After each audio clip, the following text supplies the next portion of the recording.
Le ciment central, c'est de sortir Israël de l'impasse, du chaos, de ce qu'il y a des fonctionnaires qui ne sont pas nommés, de ce qu'il y a des décisions qui ne sont pas prises. Ça, c'est l'objectif de ce gouvernement.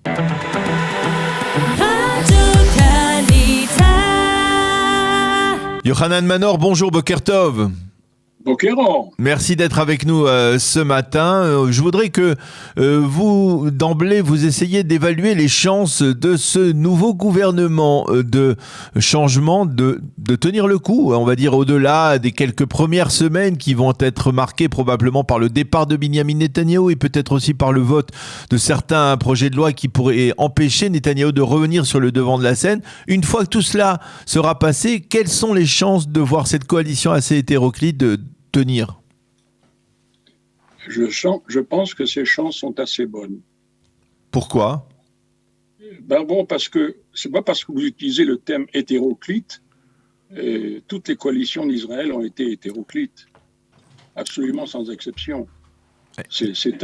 Les coalitions d'Israël, il y a un parti dominant en général, et puis il y en a toutes sortes autour, sauf les partis d'union nationale, il y en a eu plusieurs. Mais tous ont eu d'autres formations avec elles qui n'étaient absolument pas du même bord. Oui, bien sûr, mais il y a parfois des coalitions qui reflètent la même aspiration. En fait, le bloc, lorsque l'on avait les coalitions avec le bloc Netanyahou, orthodoxe, sionisme religieux... Non, je m'excuse beaucoup, je ne suis pas du tout d'accord avec vous. Parce que toutes ces coalitions chaque formation a des objectifs différents. Mais ils se mettent d'accord sur quelque chose. Oui. C'est le cas avec la coalition actuelle.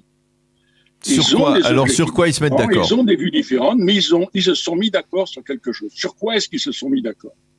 Ils se sont mis d'accord sur le fait de sortir Israël de l'impasse dans laquelle nous nous trouvons depuis 2 ans et demi. C'est-à-dire que depuis 2 ans et demi, il y a un gouvernement qui a peine à gouverner. Par exemple, ce gouvernement n'a pas de budget. Il n'arrive pas à voter de budget. Pas parce que il n'y a pas les voix pour le voter, mais parce que le chef du gouvernement, Binyamin Netanyahou, n'en veut pas. Il préfère créer une situation d'aboutir à l'impasse, parce qu'il pense que c'est préférable pour ses propres intérêts. Et donc, ça, voilà là ce qui est commun à toutes ces formations, de sortir de cette impasse-là. Alors, bien sûr, ils ont des idéologies différentes, ils ont des objectifs différents, ils ont même des publics où ils sont concurrents. Tout ça est vrai. Mais il y a une certaine volonté commune sur ce plan-là. Et il y a aussi autre chose. C'est qu'ils ont appris à travailler ensemble et à se mettre d'accord sur un programme de gouvernement. Parce qu'il y a un programme de gouvernement. Qu'est-ce que ça veut dire ils ont appris? Ça veut dire pour l'instant ils n'étaient pas ensemble. Le Meretz n'a jamais été à côté avec Yamina. Comment? Mais non, ils ont appris. Le programme de gouvernement a été négocié.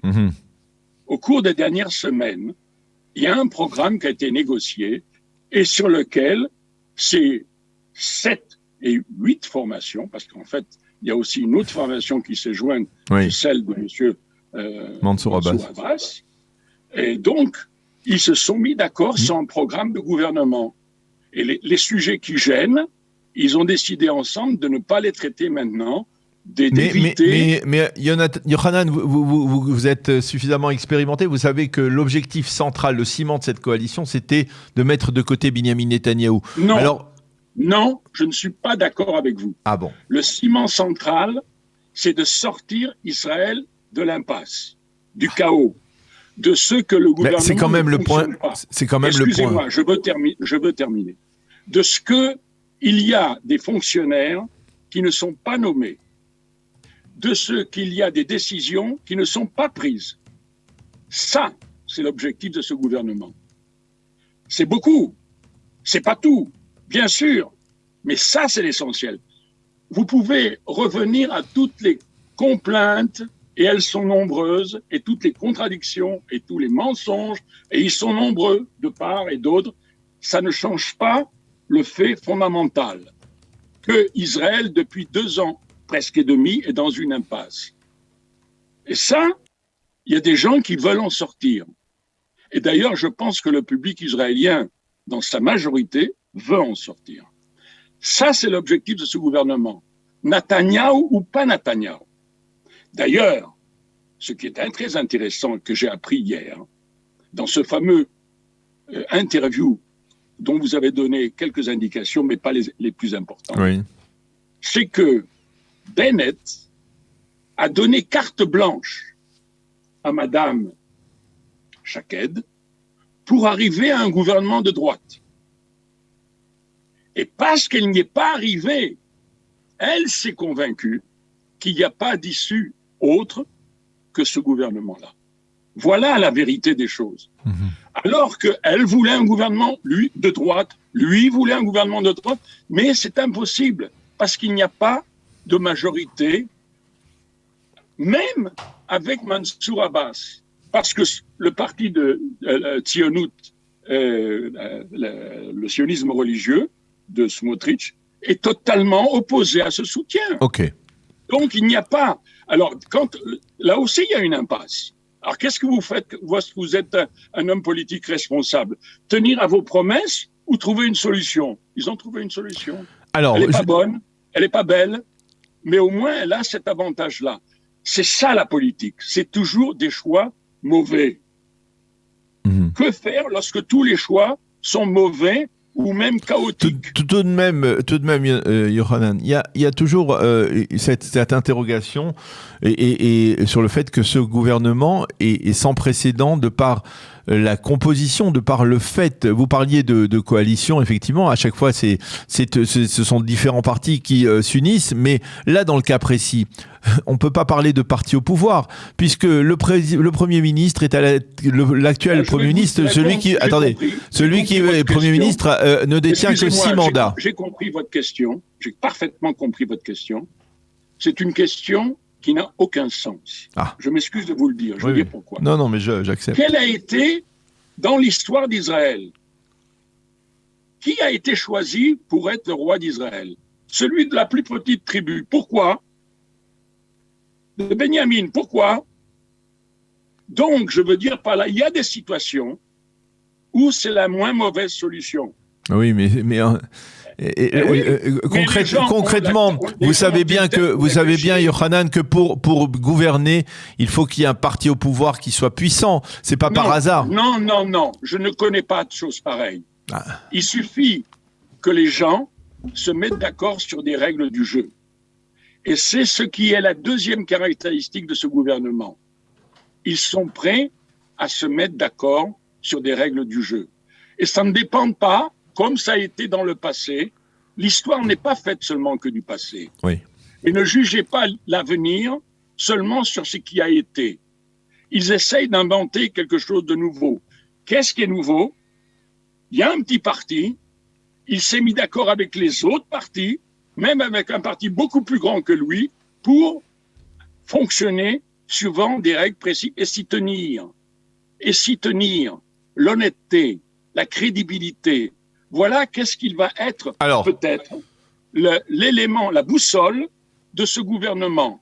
Traiter les problèmes, gouverner dans un cadre responsable, accepté par toutes ces formations. L'honnêteté, voilà. la crédibilité. Ce n'est pas du passé. Oui. On essaye de créer quelque chose de nouveau. Ok. Alors, vous parliez d'honnêteté, de crédibilité. Je voudrais rebondir là-dessus sur ces qualificatifs.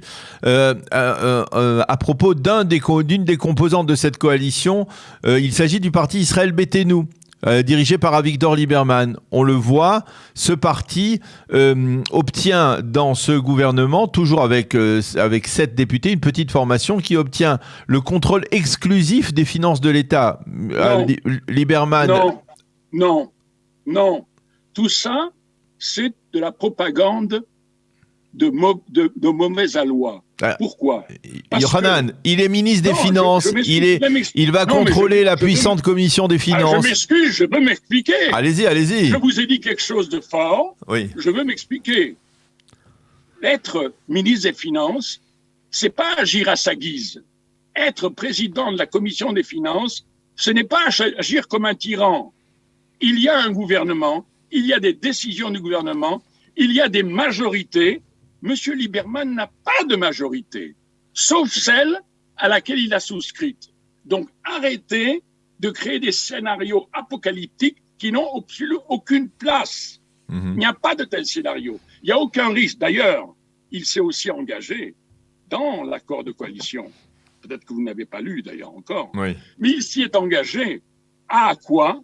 À ne pas porter atteinte aux partis religieux. Lui, il s'est engagé à ça. Bon.